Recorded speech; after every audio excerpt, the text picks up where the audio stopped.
Some of you guys wanted more context on this case after I made this video, so don't worry, I read about this case so you don't have to.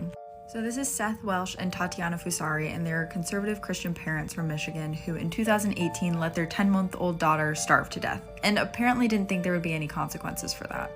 In a pretty ridiculous 911 call, Tatiana called 911 at 10 a.m. the morning after she put her daughter down at 3:30 p.m., saying that she was unresponsive and she thought she was dead. But she also tells the 911 operator that she called her lawyer before calling the 911 operator, which is so sus. Also, who puts their baby down at 3:30 p.m. and doesn't check on them until 10 o'clock the next morning? Seth, the dad, also was notorious for believing in survival of the fittest. He didn't think that children should be vaccinated because he thought everyone that wasn't strong enough should die. And he apparently didn't think that his daughter would grow up to be strong enough to work on their farm and therefore wasn't feeding her. Tatiana knew something was wrong with her daughter, but she refused to call a doctor because she didn't trust the medical institution and for religious purposes. Anyways, both of them got life in prison, Seth without parole, and Tatiana has to do at least 25 years. Also, this is what their faces looked like when they found out that for starving a baby, you get life in prison. This is the real-life nurse Ratchet who murdered over 20 of her patients in cold blood. Here are terrifying serial killers you have never heard of. Part 1, Vicky Jackson. Nurse Vicky was a dedicated, caring medical professional with an excellent bedside manner until she snapped, killing an estimated 20 people in 1 year and attempting to murder 5 others. Between the years 2000 and 2001, hospital administrators noticed an unusually high mortality rate, but all the patients were kind of old, between 60 and 100, so their deaths were just chalked up to natural causes. Turns out they were all being poisoned by Nurse Vicky, and an internal investigation revealed that all 20 deaths occurred during the same daily shift, which was sus. Plus, several vials of the drug Mivacron, which is a muscle relaxer, had mysteriously gone missing, and spoiler alert, investigators found those vials at Vicky's house. Nurse Vicky would inject unsuspecting patients through their IV and just wait for the muscle relaxer to stop their breathing. The patients then tragically suffocated to death. And what's crazy is she actually knew a lot of these victims personally. Nurse Vicky worked at a small hospital in a small town, so some of the deceased were neighbors or even parents of some of her friends. She even killed her husband's grandfather and then reportedly went to the funeral and brought potato salad. And Vicky wasn't some sort of angel of mercy either, putting people out of their misery. One FBI agent testified that some of the people she killed had been hospitalized for really minor things like diarrhea or a sore foot. Now, Vicky was caught. She pleaded no contest to 10 capital murders and is incarcerated in Texas. She's up for parole in 2042. Celebrities who almost died on 9/11. Michael Jackson could have been among the dead if it wasn't for his mom. The singer had a meeting at the top of one of the skyscrapers the morning of September 11th, 2001, but he ended up oversleeping after staying up late to talk to his mom Catherine and sister Letby on the phone. Mark Wahlberg was scheduled to fly on American Airlines Flight 11, which was the first plane that hit the World Trade Center. But at the last minute, he and his friends decided to change their plans and instead took another flight to a film festival in Toronto, Canada. Family Guy creator Seth MacFarlane was also due to catch the same flight as Mark Wahlberg. However, he was hungover and overslept and had been given the wrong departure time by his travel agent. So he ended up missing American Airlines Flight 11 by 15 minutes and was forced to wait for the next flight. And this series of events ended up saving his life. This professor was just arrested for the possession of CP or CSAM. And if charges are officially filed, that will make him a pedophile professor. Meet James Andy Chang. So just yesterday, he was arrested on the University of Houston campus. Now, I live here in Houston, Texas, so this is kind of a local story for me, but if you don't know, the University of Houston is huge. There's over 45,000 students enrolled, and a number of them were taking mathematics classes from, you guessed it, James Andy Chang. Now, on campus, James was actually known by a number of people to be a very well-respected lecturer and a funny professor who was cracking jokes in class. But that all changed yesterday when he was arrested and brought in for questioning. Now, James hasn't been officially charged yet. They just arrested him on suspicion of the possession of CSAM or CP. But immediately, the university took action and suspended him. And he also works as a tutor here in Houston. Now, I really hope that he wasn't using that tutoring service to get close to young kids, but you never know with these sorts of people. Like I said before, I actually live here in Houston, so this story hits pretty close to home, but if there are any developments in this case, like when he gets charged and with what he gets charged, I'll be sure to update you guys here on TikTok. Videos that seem innocent but have a disturbing backstory. This cheesy dating show from the 1970s shows Rodney Alcala winning a date with the female contestant. Rodney was believed to have killed up to 130 women and appeared on the dating show during his killing spree. Luckily for the female contestant, she didn't go on a date with Rodney as she felt he gave off a creepy vibe. This video shows Chris Watts pleading for the return of his missing pregnant wife and 2 young daughters. At the time of this interview, he had already killed his pregnant wife and 2 daughters and put their bodies in oil tanks. And at the end of the interview, he has asked this question. Shanann, Bella, Celeste, if you're out there, just come back. Like, if somebody has her, just please bring her back. I need to see everybody. I need to see everybody again. This house is not complete without anybody here.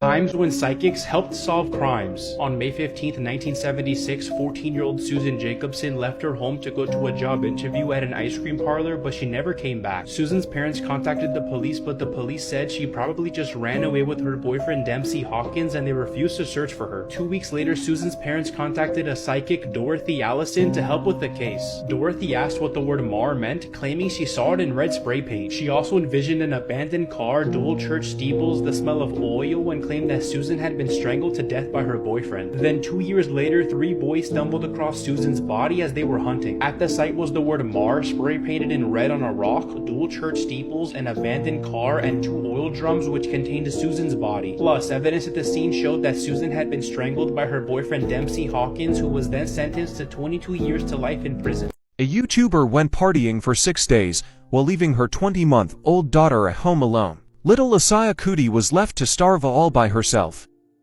As part of her 18th birthday celebrations, Verfi Kuti traveled to London and Coventry partying and acting like a carefree teenager. She left with her boyfriend on December 5, 2019, and didn't return home until December 11. CCTV covering Kuti's home showed she had left Asaya alone in the flat for 5 days, 21 hours and 58 minutes. Footage was uncovered of her dancing at a concert December 8 as the DJ announced her birthday. When she returned home, Kuti spent 3 hours in the flat before calling for emergency services and said her baby wasn't waking up. Sadly, nothing could be done to save Asaya. The autopsy concluded the cause of death was starvation and influenza, with reported signs of dehydration and severe nappy rash. Kuti first claimed she had been with her child at the flat all the time except for one visit she made with her to London. She later admitted to the manslaughter of her daughter 20-month-old Asaya Kuti. CCTV at the sheltered accommodation where she had been living in the months before showed 6 other significant occasions when Kuti had left her baby alone for hours at a time. In August 2021, she was sentenced to 9 years in prison. They just said, "We found Emily. She's dead." And I went, "Yes!" I went, "Yes!" and smiled. Because that is the best news of the possibilities that I knew. That was the best possibility that I was hoping for. She was either dead or in Gaza. And if you know anything about what they do to people in Gaza, that is worse than death. That is worse than death. The way they treat you. They'd have no food. They'd have no water. She'd be in a dark room filled with Christ knows how many people, and terrified every minute, hour, day, and possible years to come. So death was a blessing, an absolute blessing. I am David Parker Ray, infamously known as the Toy Box Killer. During the 1990s in New Mexico, I committed heinous crimes involving kidnapping, sexual assault, torture, and suspected murder. My method involved using a custom-made trailer called the Toy Box, equipped with soundproofing and a chilling collection of torture tools. Together with my accomplices, we abducted women and subjected them to unimaginable physical and psychological torment within the confines of the trailer. Although no bodies were discovered, it is believed that I was responsible for multiple murders. In 1999, justice caught up with me and I received a sentence of over 224 years in prison. My crimes continue to haunt the annals of criminal history, representing a horrifying and deeply disturbing chapter.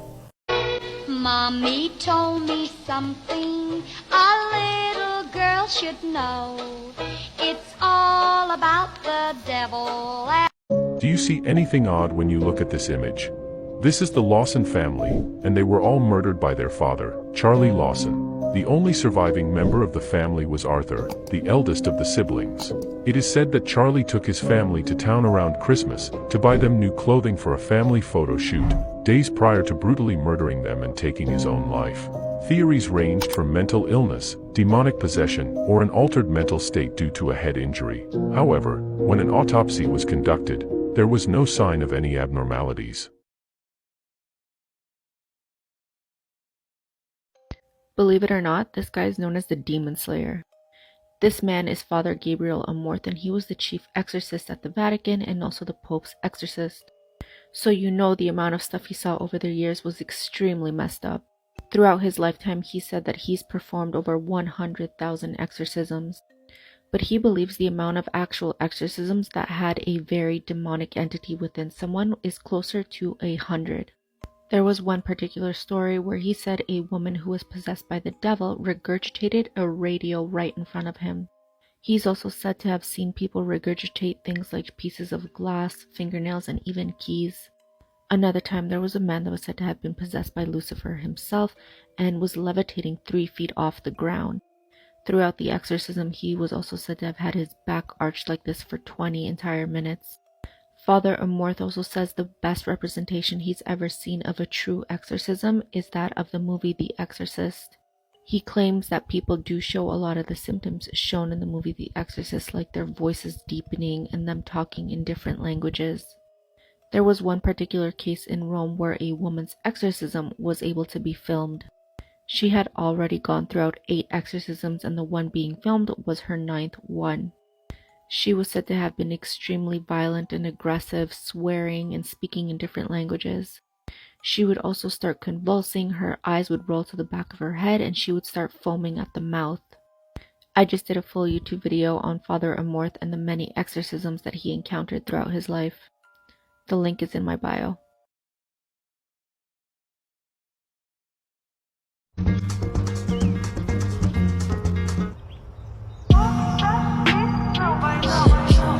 It came off the floor, or nearly a ½ inch, I should say, and I saw it slide off to the right, about 3.5 to 4 feet before it came to rest. Remember the Conjuring 2 movie? I was shocked to find out this ghost story became a legit police report. Like the actual police witnessed the ghost in action. From the entire Enfield haunting, this police report was the most solid form of evidence in the entire case, making this ghost a criminal. To give a quick rundown, the Hodgson family had made several reports of their 11-year-old daughter Janet being supposedly possessed by a demon.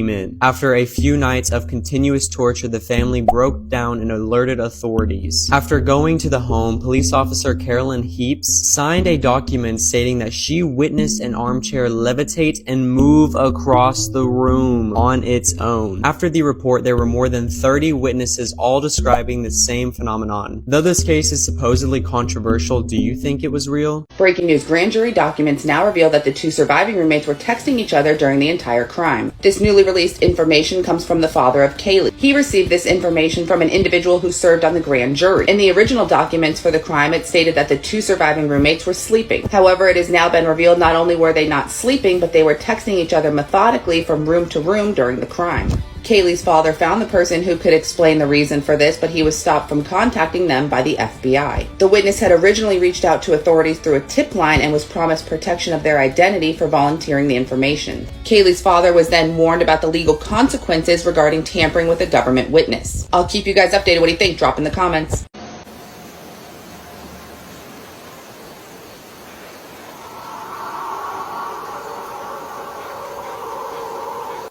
Why do you think the other 2 got away? Listen, this is what I think. Steve, Kaylee's father, I believe he is right.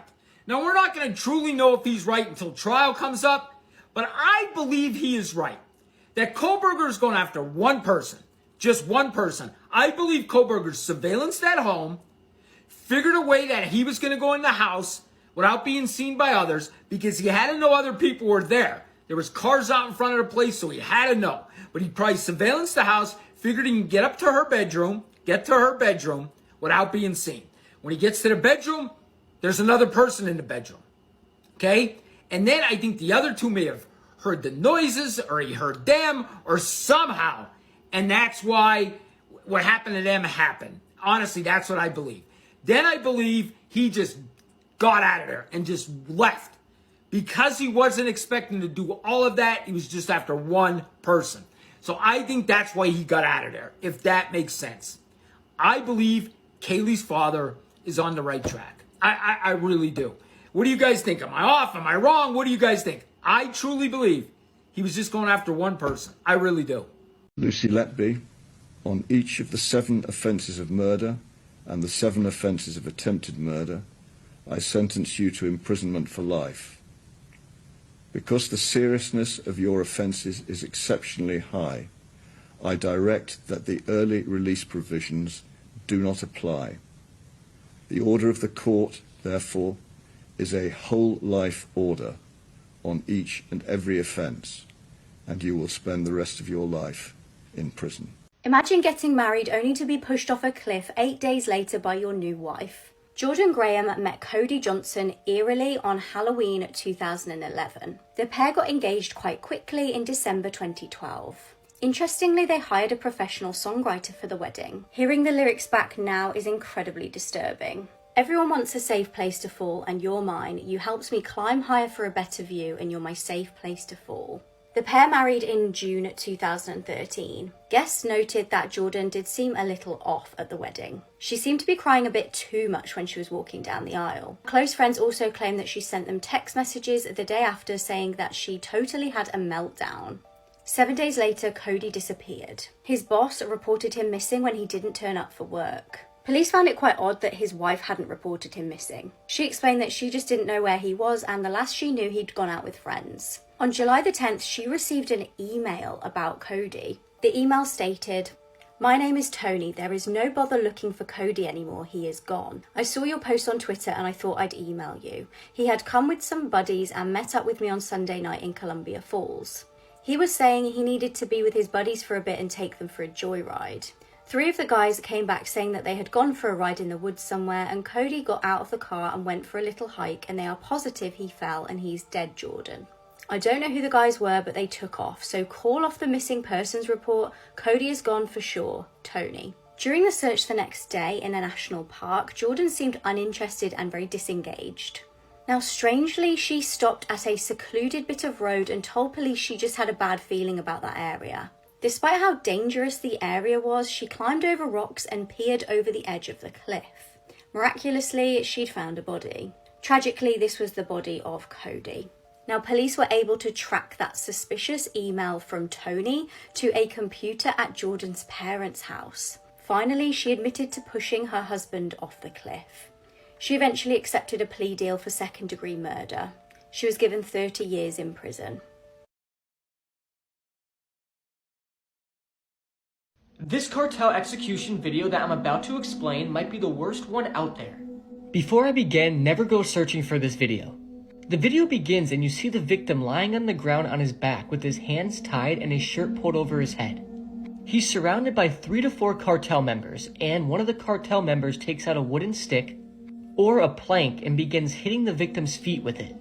The video then skips and it shows the aftermath. His feet have been hit so hard by this blunt object that you can see blood leaking through his socks, and all throughout this you hear the victim's muffles of pain. The video then jump cuts again and they take the shirt off the victim's head and stuff his mouth with a gag. And at this point is where it gets truly disturbing. One of the cartel members takes a small knife and starts slicing off the victim's left ear. The sounds at this point are actually horrible. You can hear the victim trying to scream, but because he's gagged, it sounds like he's just snoring. And once the ear has been severed, they place it in his gagged mouth. The camera then pans to the victim's face, and despite the poor quality, you can still see the pain and fear in the victim's face. The video then jump cuts again, and the torture is not over. You see the cartel members hook up a car battery with some jump cables, and they then take the jump cables and electrocute the victim. They start by shocking his chest. You see the sparks flying, and you hear the victim letting out grunts of pain. They do this several times and also electrocute his face, which is just awful. The video then jump cuts again, and it shows the cartel putting the victim out of his misery. They behead him with a small knife that was used to cut his ear off. The victim is already dead at this point because they show you halfway through the dismemberment process, but it still shows them hacking and slicing away. The video then jump cuts again, and it shows that the beheading has been completed, and in the final moments of the video, they take the victim's head and balance it on his chest so that they can capture some photos on their phone. And after this, the video concludes. This video is extremely graphic, and I don't recommend you go searching for it. I'm telling you right now, it's just not worth it. This is just another video showing how cruel the world is that we live in, and how evil humans can be to one another.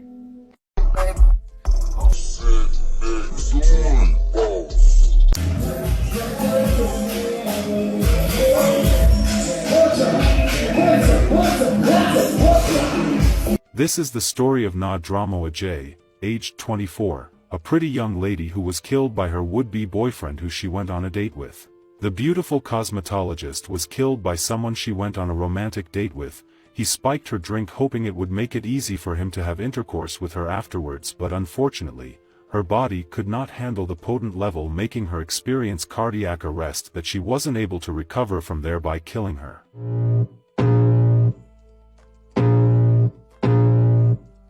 I can feel the blood creeping up from the heathens. Got will, got fight, got pride, got reason. If they wanna go eat, then you know I'm gon' feed them. If you're coming for me.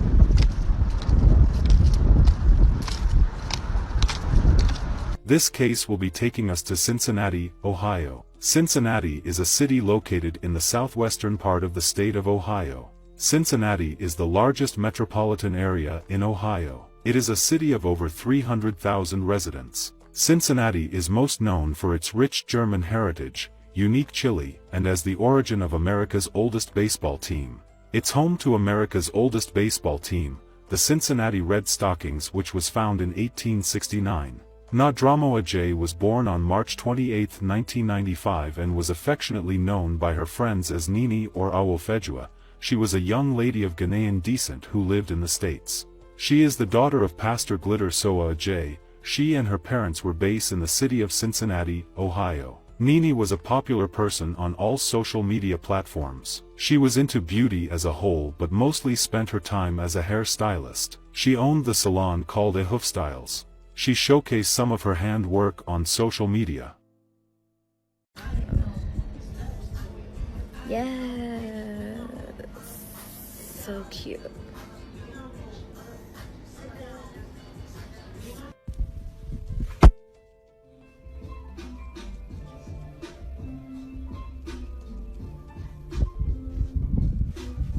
Nini is also known to have trained as a pharmacy technician. She was said to be a very happy, outgoing, energetic and sweet young lady.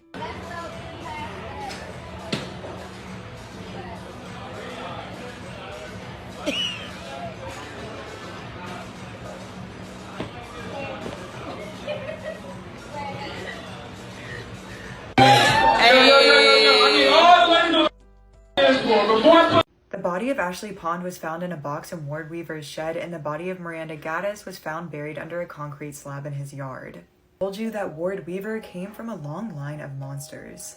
His father, Ward Weaver Jr., committed a very similar heinous act. In 1982, while working as a long-haul trucker, he stopped to help a couple whose car had broken down on the side of the road. He beat the boyfriend to death before taking the girlfriend to his house to do unspeakable things. He strangled her and had his son, Ward Weaver III, which is the Ward Weaver from the Ashley and Miranda story, he had him help bury the body even though he was just 10 years old. He said that wasn't his first murder, and his truck logs match up with 24 unsolved murders along West Coast highways. And then his grandfather was also a monster.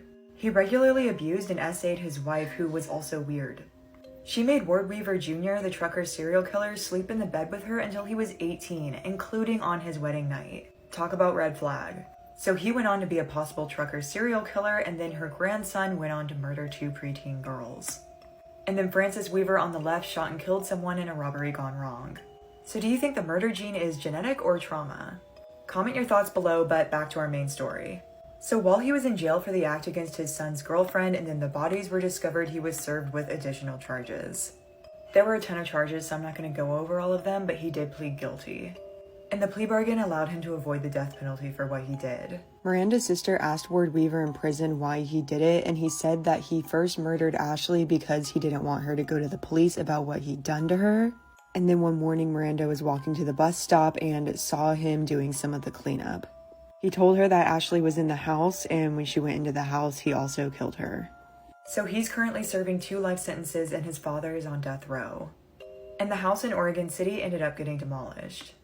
This is such an interesting and eerie story, and I hate to think what was going through Miranda's mind when she realized that she was with her friend's killer and she was next. Rest in peace to the both of them, that they deserved better, and let me know what you guys thought about the 2-part story format in the comments.